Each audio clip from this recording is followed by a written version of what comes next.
Hi, in this video we're going to talk specifically about the conversion that says 1 cubic centimeter is equal to 1 milliliter. This is a very important conversion because we know that we can get from inches to centimeters because 1 inch is 2.54 centimeters. Inches is the US length system, but the rest of the world uses the metric system, so centimeters. And cubic centimeters, as we saw in the previous video, is actually a volume. And it turns out that the definition of a milliliter is a cubic centimeter. So I want to explore this very relationship because it's one that gets used in conversion problems a lot. And some of the problems that I've posted for you to practice that actually came from previous exams use this conversion quite a bit. And there's another conversion that's also very useful. That's 1,000 milliliters is equal to 1 liter. So we're first going to focus on this small volume of 1 milliliter, but then if we have 1,000 of those little volumes put together, we would get a liter, and about 4 liters is equal to a gallon. So if you picture a gallon of milk, that has technically like 3.8 liters, but you can think of it as about 4 liters. So that's got close to 4,000 of these little milliliter units. But the one thing I really want to focus on, or at least emphasize, is that notice here we've got cubic centimeters. We talked in the previous video that means it's a volume, it's a length times a width times a height. But that's being defined as a milliliter. So a milliliter is actually a volume. So I've got my ruler here, and I'm going to actually draw a particular centimeter. So we've got a centimeter there. I'm going to draw another centimeter here, and another centimeter on this side, and cap it off with the centimeter. So we've got a centimeter by a centimeter, and now to make it look like a cube, we're going to add that third dimension.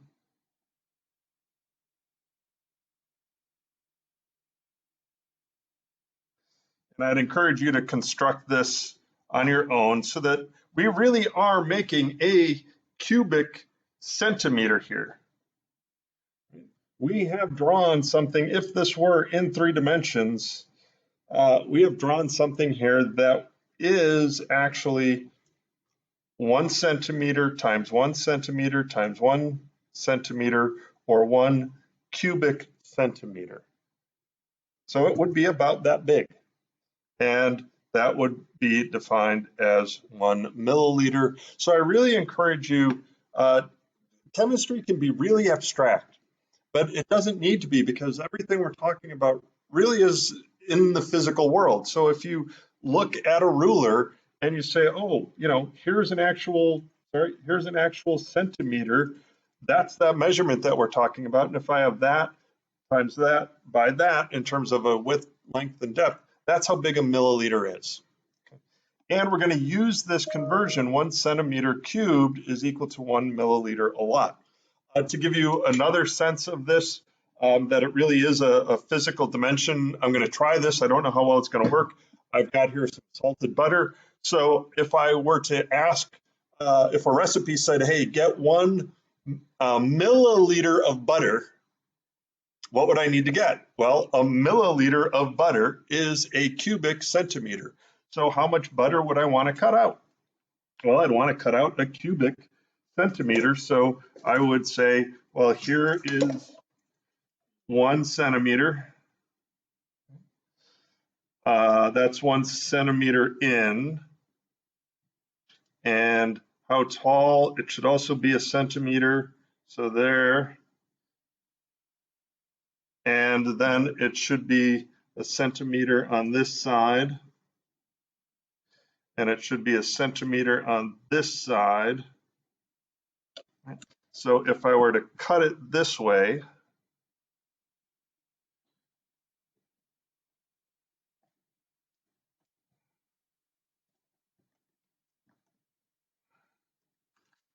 and then cut it this way,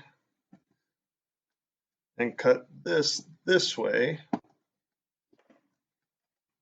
I've got about 1 centimeter by 1 centimeter by 1 centimeter. So this little volume, and you can see it relative to my hands, that volume is what we refer to as a milliliter. So it represents, this symbol represents a physical unit of space. Okay. And I hope that that makes this conversion a little bit more real and less abstract. And then the other thing that I've done is I've got this handy dandy measuring cup. You know, you might have one of these in your kitchen, and in the US, we often do things with cups and pints and that kind of stuff in ounces.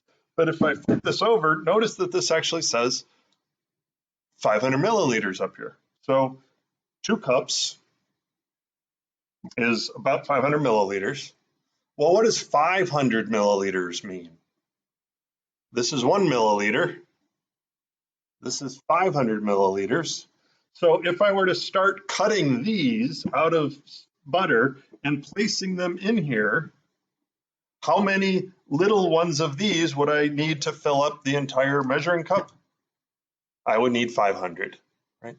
So by saying 500 milliliters, what we're really saying is 500 volumes that are 1 centimeter by 1 centimeter by 1 centimeter fit in that space. Hi.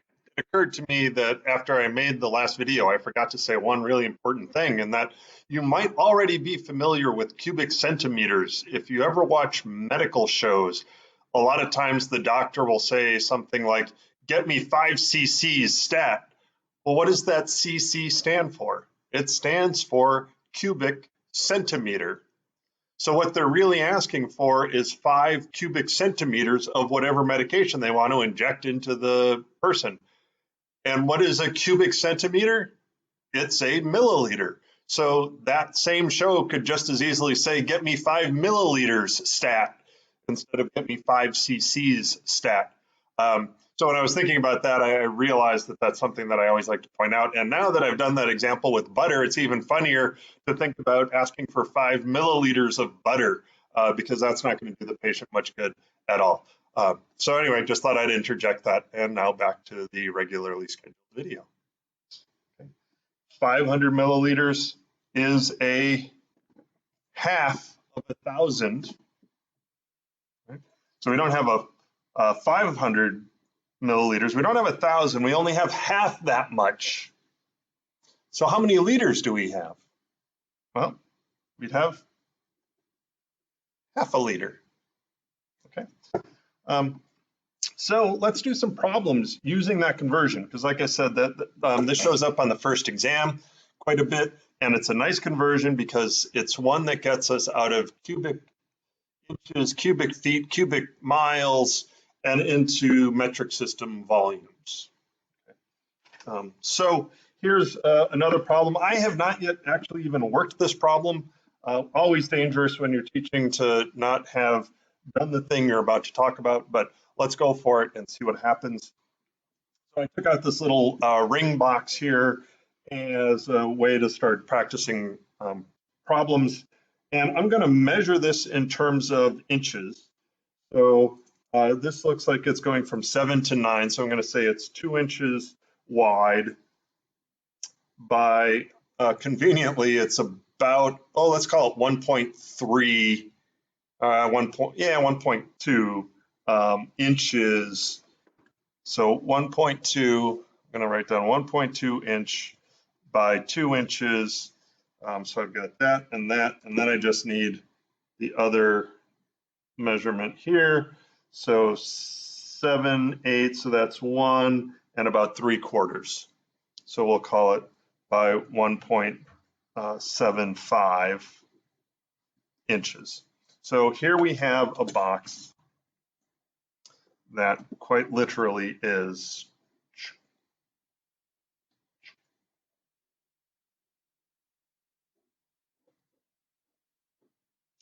1.2 by 2 inches and then 1.75 inches on its side.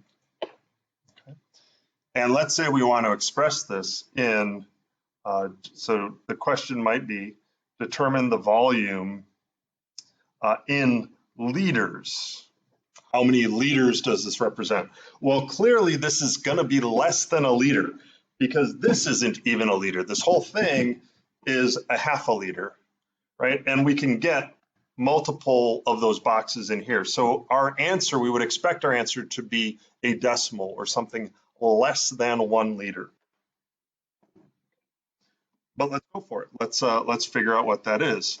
Well, if we look at 1.2 times 2 times 1.75, and this had units of inch and inch and inch, I'm going to calculate that. So we say 1.2 times 2 times 1.75, that's 4.2 inches cubed is the volume of that box. So if I were a box salesman, I could advertise this box as being something that's 4.2 cubic inches in volume. Okay. And yeah, it's empty. There's really nothing in it. Oh, look at that. It actually comes from, this is cute. I didn't know this. This is unexpected. Opal Sydney. I lived in Sydney, Australia for a year, and I got my wife a opal pendant when I lived there because I really fell in love with opals. Great chemistry in opals too, by the way. They're really pretty. Anyway, sorry for the distraction. Unexpected, nice memory. So here's our box, 4.2 cubic inches. Now I want to convert that into liters. Well, how do I get there? I don't know a direct conversion between inches and liters, but I'm going to write down, I'm going to start with 4.2 inches cubed. But what do I know? Well, we do know that there are 2.54 centimeters in 1 inch. We saw that on the previous video. So I'm going to use that conversion, 2.54. Oop. Notice I just said oop. Notice I wrote 2.54 centimeters in the denominator, and I realized that my units weren't going to cancel, so this can't be right. That shows the utility of using units. So let's set this up in a way that units are going to cancel. 1 inch has 2.54 centimeters. Now notice here we had inches cubed, so we need inches cubed down below. So like we saw, we need to cube that entire term. Now we'd have cubic centimeters. If we were to calculate 4.2, we're not going to cube that. Right now it's just the inches are cubed. We already did the mathematics that would take care of all of the different dimensions. Those are rolled up in the 4.2. Then we had inch times inch times inch. That was inch cubed. We're converting that into centimeters cubed. If we were to stop here, we could say 4.2 times 2.54 times 2.54 times 2.54, and we get 68.8 cubic centimeters. I'm just going to double check myself. Yep. Okay. So what that says is that 68.8 of those little butter milliliters would fit into that box. 68 of those. So you'd have to stack them up. And that could also be expressed as 68.8 centimeters cubed. And then we could say, well, I'm going to do it up here. 1 cubic centimeter is 1 milliliter. So I'm going to use that as a conversion factor. Those two things are equal to each other. So anytime we have an equality, we could set this up as 1 cubic centimeter per 1 milliliter, or we can write 1 milliliter per 1 cubic centimeter. And as we said on the previous video, how we know which one to use is simply the way that's going to get the units to cancel. Just like here, I needed to get centimeters in the numerator, so I put inches in the denominator. Now notice here, we're not going to cube the whole thing because it is centimeters cubed. A cubic centimeter is a milliliter. That is a definition. So it's not milliliters cubed. That would be a strange unit. A milliliter is already a volume. A centimeter is a distance, but times another centimeter times another centimeter, you get a volume. I hope that makes sense. I hope it's clear why we're not putting a 3 up by milliliters there. And then that would get the centimeters cubed to cancel. The inches cubed would be canceled. And we wanted the answer in liters. So now we would say that there are 1,000 milliliters in a single liter. So this conversion would yield 68.8 milliliters. So if we were asked for the answer in milliliters, we would say 68.8 milliliters. And then we would take that 68.8 and multiply by 1 over 1,000, or essentially divide by 1,000, and we would get 0.0688 liters, or about 0.07 liters, or 7/100ths of a liter. And just to show that the milliliters would cancel, the milliliters would cancel there. So in terms of units, we have inches cubed times centimeters cubed, inches cubed, centimeters cubed going to a liter, and then milliliter to a liter. Inches cubed cancel, centimeters cubed cancel, milliliters cancel. So this illustrates how this conversion factor right here goes from something that's in inches and cubic inches into liters. So it's like a little gateway between the non-metric system and the metric system. So I like that little conversion factor, and you'll use that quite a bit in a lot of your classes, I think. And it's just handy to remember what a milliliter looks like. So I'm going to end by going back to that's a milliliter, and 500 of those things would fit in about 2 cups. Right? And if we had 2 of these, we would have 1,000 milliliters, which would mean we'd have a liter. So picture 2 of these next to each other. That's about a liter. And that would be 4 cups, roughly. So there are problems that are posted that ask you to use this very conversion at various points within the problems. So that's the purpose of this video, and I hope it helps. And if you have questions, please, again, feel free to contact me, mark.vaitha@drake.edu. Thank you very much.